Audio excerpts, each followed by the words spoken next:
Since 2016, the Environment Agency has been developing and then delivering a natural flood management project in Backstone Beck in partnership with Bradford Metropolitan District Council.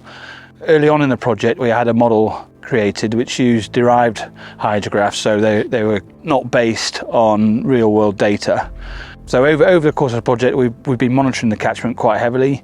Then the opportunity came with iCASP where we could use the data we'd gathered to see how our interventions had impacted the flows going through Backstone Beck. Backstone Beck is a single tributary that comes off Ilkley Moor. It flows down a very steep catchment from the moorland into the urban area, and it's a tributary of the River Wharfe. Historically, there's been flood risk in the lower parts of the catchment, and Backstone Beck itself is quite heavily modified water body when it passes through the urban areas. So we have businesses and properties that are at risk, but hard engineering solutions would be very costly. I've been working with our countryside and rights of way team who manage Ilkley Moor to ensure that the interventions that go in are best suited to deliver the flood risk mitigation that we want, but are complementary to what work can be undertaken on Ilkley Moor. So the aim of the project fundamentally is about looking at the natural flood management measures and their effectiveness in reducing flood risk downstream.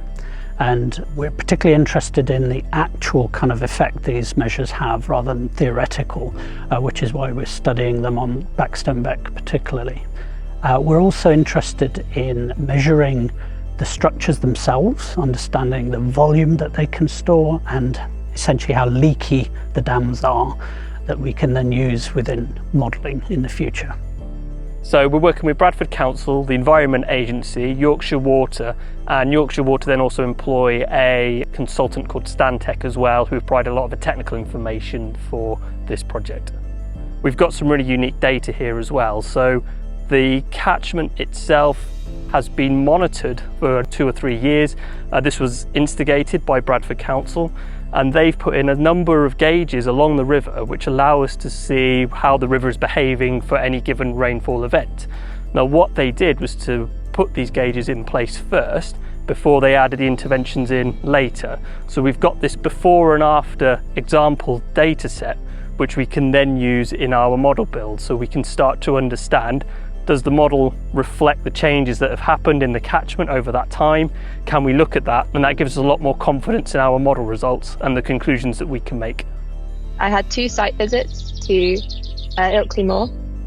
While I was there, I took some measurements of the actual dimensions of 2 of the in-stream leaky barriers, their length, height, and then also looking at the gap size and placement in between the different logs.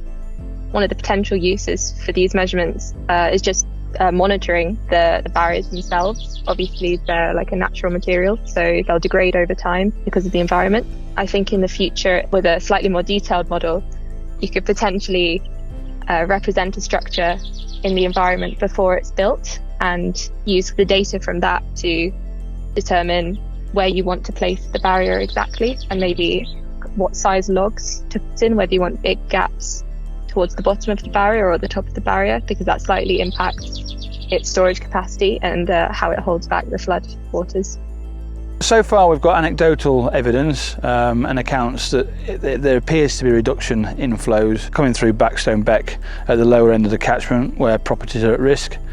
Whether that is the case, that needs to be proven through modelling and other investigations, but we're certainly sure that we've made the catchment more resilient and it manages water in a better way.